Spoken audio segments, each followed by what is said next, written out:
3000 ans. On a tout le temps, une bonne raison de s'aimer, évidemment. On a tout le temps, 3000 ans. Après les quelques angoisses du départ, nos touristes sont arrivés en Égypte en aéroplane. Ils se sont installés sur le bateau, le Nil Fantasy. La croisière s'amuse, sauf Jean-Michel et Annie, bloqués à Paris à cause d'un passeport périmé. Ça n'a pas été facile, hein, c'est le moins qu'on puisse dire. On arrive tout de suite, là, on arrive. On a voyagé 7 jours.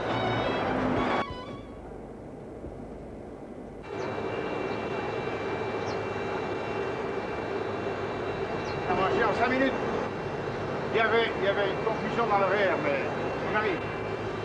Vous avez remarqué qu'à Paris, le soleil se levait à 8h44 hier, et qu'il fait déjà clair aujourd'hui. Le soleil se lève plutôt ici, il se plaît mieux ici.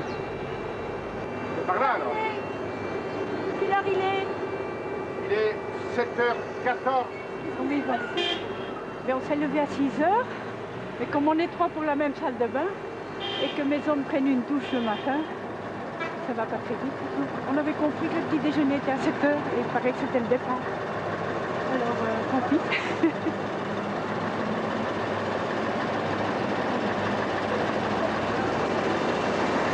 J'ai dormi 2 heures aujourd'hui cette nuit, avec cet affreux bateau qui a fait du bruit toute la nuit à côté. Ah non, mais là c'est parce que le bateau a fait des trajets tout le temps, des manœuvres. Parce que vous ne l'avez pas entendu, peut-être. On va visiter, nous, dans notre journée, c'est la vallée des rois, c'est la place où tous les pharaons du Nouvel Empire ont été enterrés. Je parle de la 18e, la 19e et la 20e dynastie égyptienne qui se situe, comme je vous dis, entre le 16e et le 10e siècle avant Jésus-Christ. Ce que vous allez voir sur la rive est, ce sera toujours des temples dédiés aux dieux pour l'adoration du dieu, pour l'adoration aussi des pharaons qui seront divinisés après leur mort. Par contre, sur la rive gauche, ce sont toujours des tombes. Comme les Égyptiens, ils vont imiter bien sûr le soleil parce que c'était leur dieu. Ils adoraient le soleil toujours sous plusieurs noms et ils vont suivre le soleil. Ils vont vivre à l'est et ils vont mourir à l'ouest. Donc, si jamais vous allez vous perdre, vous allez trouver notre chauffeur que vous allez obtenir le nom facilement parce qu'il s'appelle Ramadan. D'accord? Bien, on va aller voir. On va manger le manu d'insomnie. Serrons-nous, serrons-nous. On va se réchauffer. Voilà. Il y a de la place. Il y a de la place. Le soleil et le ciel bleu arrangent beaucoup de choses. Hein? Si on venait ici un jour de pluie, ce serait sinistre. Dans la montagne, mais nous marchons pleins de courage. Dans l'ouragan, les cœurs qui chantent. Gilbert, on m'appelle Gilles. Gilles, voilà. Voilà. Gabi. Gabi. De Rouen. De Rouen. Ah bah oui, on a fait le groupe là. 4. Un homme pour 3 femmes. Nous sommes les ambassadeurs de Rouen. Ah oui, avec mon mari là, à travers. C'est Paul. Et c'est Paul. C'est Paul. Paul avec 3 femmes. Paul avec 3 femmes. Génial. Chiquet, s'il vous plaît. 4 femmes dans ce là. Oui, on est 4.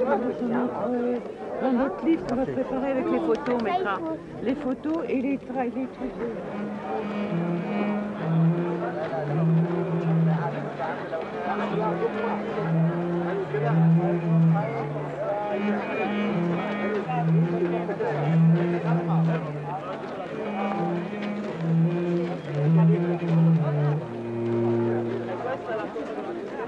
Ça vaut vraiment le coup? Vous en avez déjà une avec toi? Jamais, on est vierge. Ah, on est vierge, parce qu'il vaudrait mieux faire avec le guide. Ah oui, on a un guide, mais on l'écoute pas.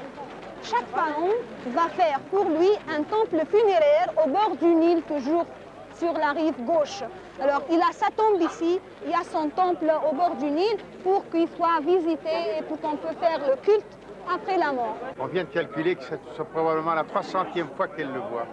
Parce qu'elle fait ça depuis 10 ans et elle voit 2 tombes par mois. Enfin, elle fait deux tournées. Donc ça en fait 24 par an. Ça fait 10 ans, ça fait 240.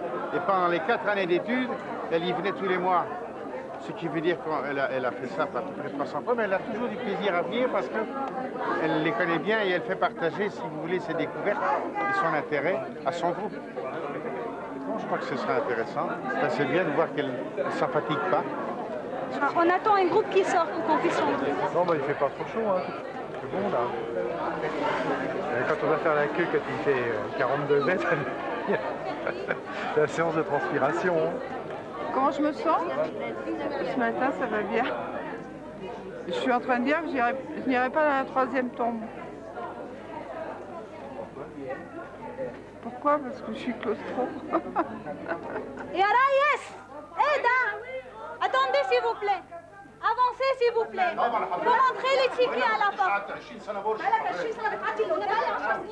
ايوه انا بقى يعني علشان تعرفي انا بقى لي 20 سنه مرشد ما تفرقش عمري ما معاهم. قابلت هذه ما الطريقه اللي تفرقش. بتتكلمي بيها. Non, ce qui s'est passé, c'est qu'on attend notre tour et puis il y a un groupe qui arrive après et qui a pris notre tour et a passé devant nous. Alors j'ai en train d'expliquer qu'il y a déjà 5 groupes dedans et nous on attend qu'un groupe sorte, comme les Italiens ils ont fait. Hein. Chaque groupe qui sort, il y a un groupe qui rentre à la place. Alors lui, il a dit non, moi je dois passer, je ne peux pas attendre. Alors il a passé, il nous a passé, et il a pris notre tour. Pour cela, on ne peut pas se laisser faire. Hein. Ça y est. Voilà. J'ai la touche Avancez, s'il vous plaît.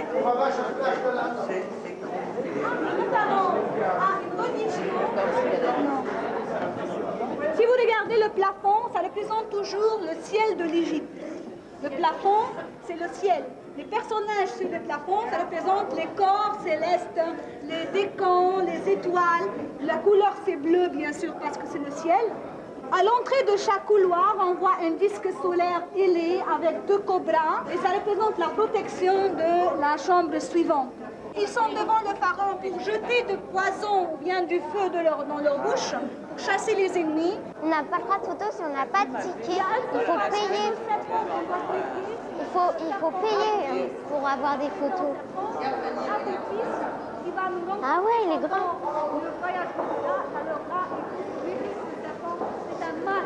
3 en haut, c'est bleu. 3 en haut, c'est bleu.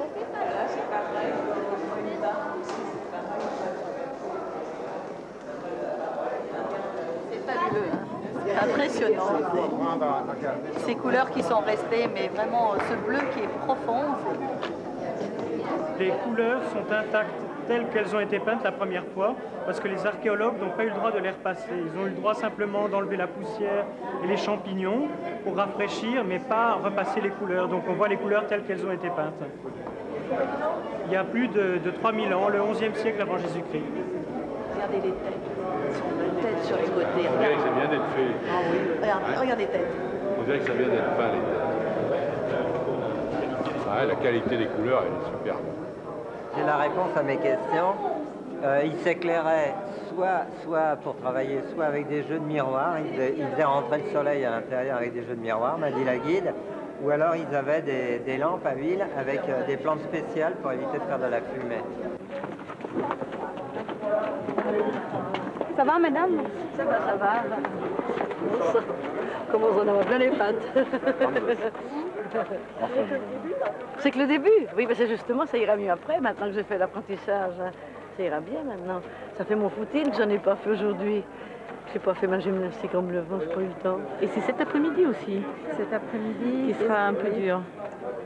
Et là, c'est tellement superbe, c'est tellement extraordinaire. C'est vraiment ce dont on rêve et qu'on imagine, hein, d'après les bouquins d'histoire. Hein. C'est vrai, c'est pour quand En juillet. Ah, oui. Maintenant, 3 mois. 3 mois. Vous êtes fatigué? Non, ça va, je sais très bien. accouchement. C'est le premier? Non, moi je veux bien une fille. Alors si ça sera une fille, je m'arrête là. Je veux plus... Ah non, je veux plus d'autres enfants. Vous voulez en profiter de votre bébé? C'est peut-être le métier. C'est-à-dire, je suis mariée un peu tard, alors... Et le père, il veut un garçon ou une fille? Et ça lui est égal. Pour lui, il faut que je sois contente. C'est le principal. C'est ça qui demandera. Vous êtes aussi grand-parent? Non, pas d'enfant. Dommage. Enfin. Quand vous imaginez les types qui ont taillé ça, il y a 3000 ans ici à peu près, hein, la dernière tombe qu'on a vue, avec ce relief, et de se dire qu'ils travaillaient presque dans le noir et dans la poussière, hein, dans des conditions, nous ici on s'amène et on a un bel escalier, l'électricité, mais à l'époque ils étaient dans une mine, c'était une mine. Hein.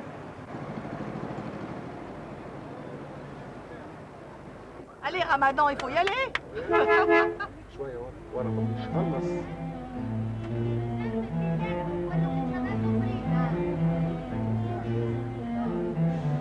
Le tombe de la reine Hatshepsut, 18e dynastie, 16e siècle avant Jésus-Christ. Cette femme était la fille du pharaon Thothmosis Ier. C'était la femme de son beau-frère Thothmosis II. Elle avait eu une fille, alors Thothmosis II va épouser une deuxième femme pour avoir le garçon. Il va avoir Thothmosis III. Après la mort de Thothmosis II, c'est son fils qui devait régner, bien sûr, mais alors elle était la femme très intelligente, très ambitieuse, qui ne va pas laisser son beau-fils régner, et elle va plus convaincre les prêtres de régner à sa place, parce qu'il était encore très jeune. Elle va réussir, elle va régner pendant 22 ans en Égypte.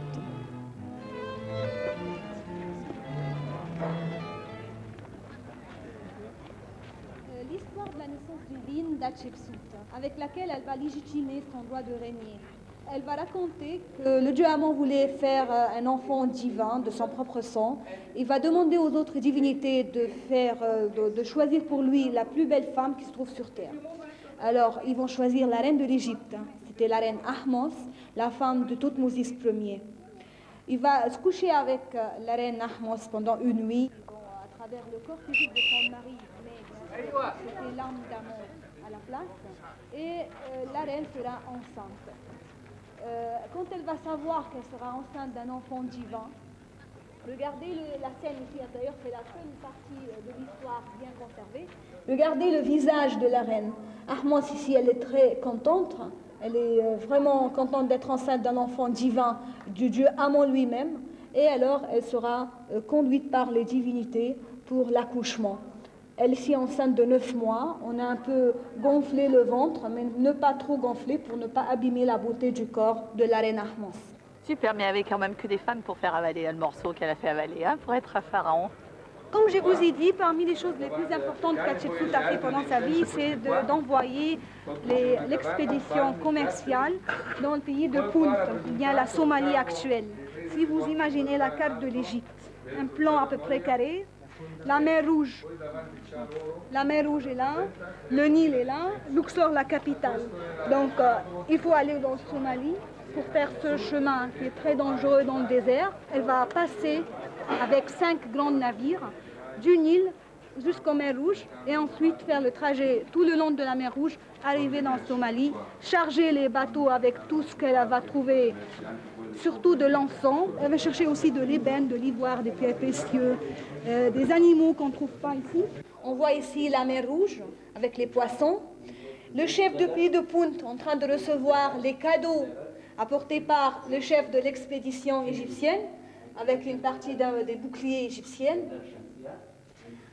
En dessus, vous voyez que l'Égyptien Tanersi en train de recevoir de l'encens. Et encore plus en dessus, on voit les arbres de l'encens transportés pour être plantés en Égypte. Et on a trouvé 2 arbres à l'entrée du temple de la reine. La plupart des choses, des histoires qu'on trouve, les détails, c'est dans les tombes des nobles ou bien dans les tombes des hommes ordinaires qui vont dans le tombe raconter la vie de leur pharaon et de leur reine. Même dans une tombe, ils ont raconté que Senmout, l'architecte, il était l'amant de la reine Hatshepsut parce qu'il était toujours avec elle sur les murs, dans le palais, dans les dessins et tout. Il était toujours là. C'était l'instituteur de sa fille, c'était son vizir. Donc il y a une tombe même qu'ils ont raconté qu'ils étaient des amants. Sûr que sa dernière explication là, sur la reine...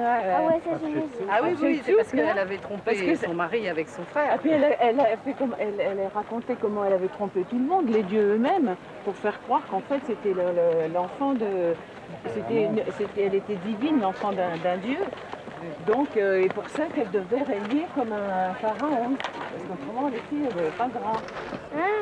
J'ai reconnu que c'était une sacrée coquine. C'était une sacrée coquine.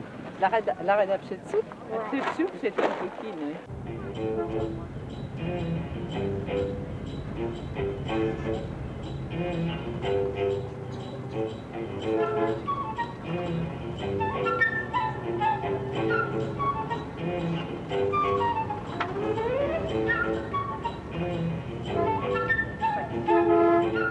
Alors, il est 2h10 maintenant, vous avez presque fait le ramadan. De toute façon, voilà, vous pouvez passer tout de suite à table. Et à 3h30, rendez-vous à la réception pour la visite. Et bon appétit.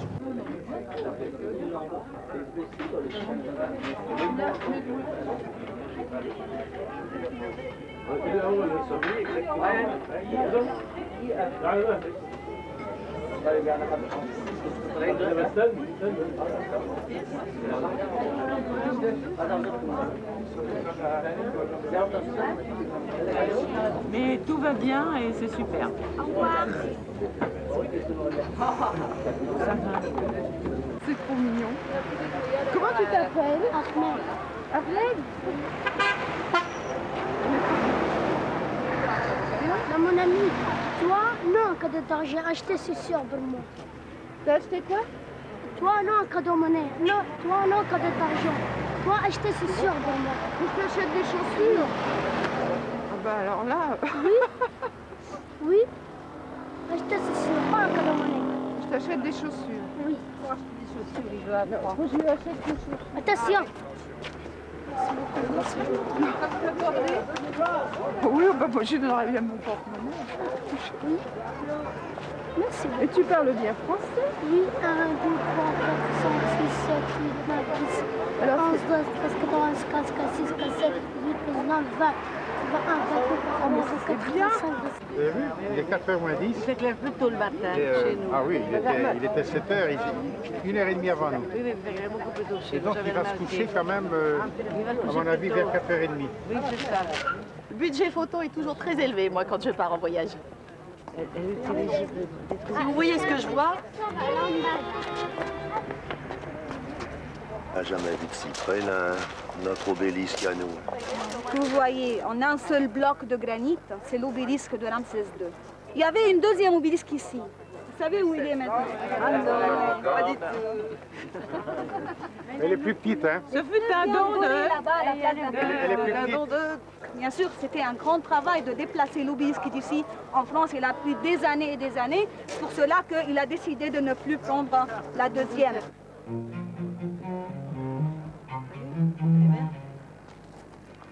Chacun son tour.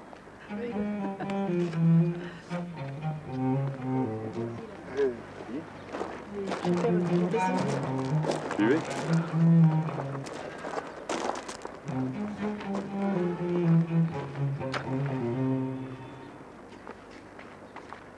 Allez, Gilles. Ah mais ça fait rien. Et les mouches.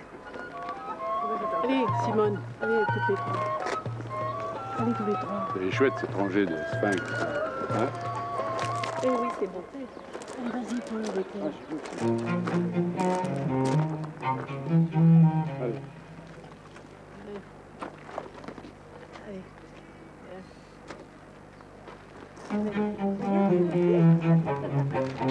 Très bien, pas même. Ah oui, impressionné. La rangée est très belle. Ils sont très alignés.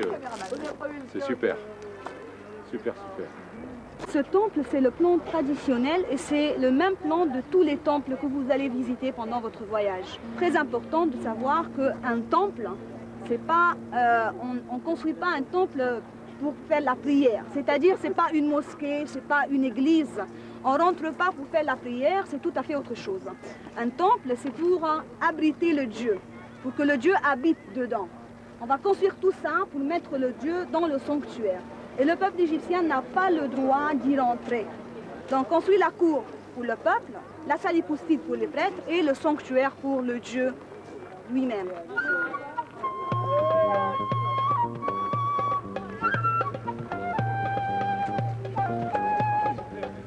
Il y a la moitié de l'Égypte qui travaillait pour les pharaons. Bien sûr, ils ont l'honneur. Ils allaient chercher les esclaves dans le sud. Il n'y avait pas d'esclaves. Tous les Égyptiens sont des agriculteurs. La plupart sont des agriculteurs. Donc il y a 3 mois chaque année où on ne travaille pas. Ce sont les mois de l'inondation. Alors, au lieu de travailler dans les champs, ils travaillent dans les constructions. On rajeunit en venant ici, en fait. Hein? Vous ne trouvez pas? Enfin, moi j'ai l'impression, parce que on a vu ça par petits morceaux dans les livres, dans la télé, ce que je vous avais expliqué. En venant en Égypte, j'aurais l'impression de voir quelque chose de très connu, mais on le voit tellement différemment. Non, c'est vraiment un voyage qui vaut la peine. Hein. Fantastique.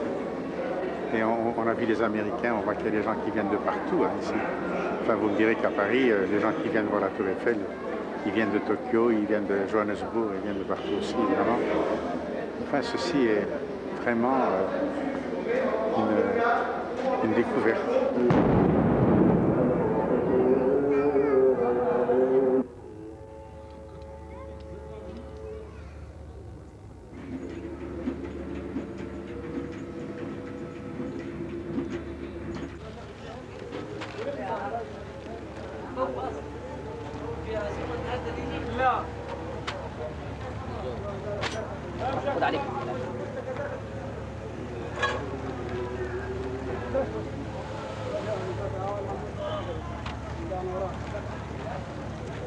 دحيت الواحد يلا حاجة لا لو نخلص عنا عم بعدين سوا Il y a la décadence après. Il y a eu la décadence. On ne sait pas pourquoi, on ne sait pas pourquoi. Mais il y avait un lâchement de mœurs, il n'y avait plus de moralité, il n'y avait plus rien. Ça comptait aussi, hein, il n'y avait plus de moralité. C'est comme la reine Pharaon ce matin. Elle avait inventé une histoire pas possible là, pour régner.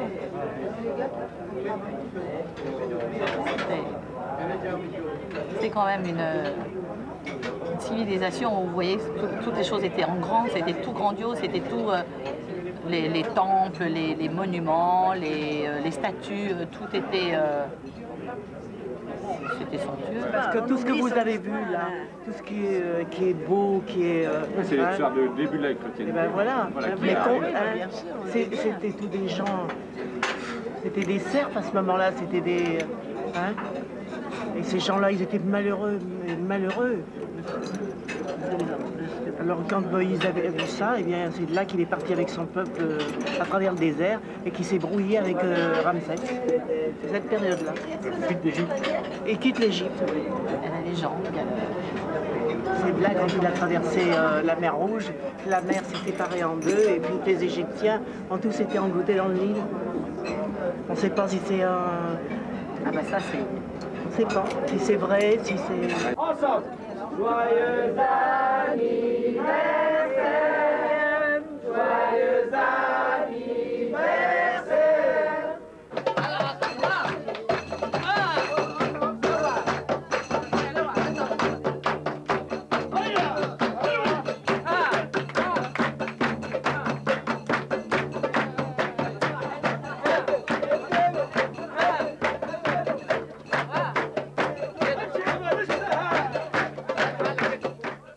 On a maintenant trouvé notre amour de croisière.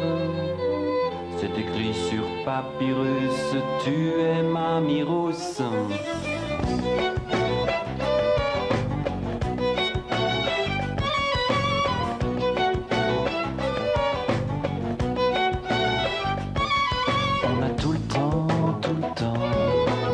soleil levant derrière nous, évidemment, on a tout le temps, 3000 ans. Ya Habibti, t'es ma chérie, en arabe c'est plus joli. Ya Kebdi, t'es mon foie, en français ça ne marche pas. On a tout le temps, le soleil levant derrière nous, évidemment, on a tout le temps, 3000 ans.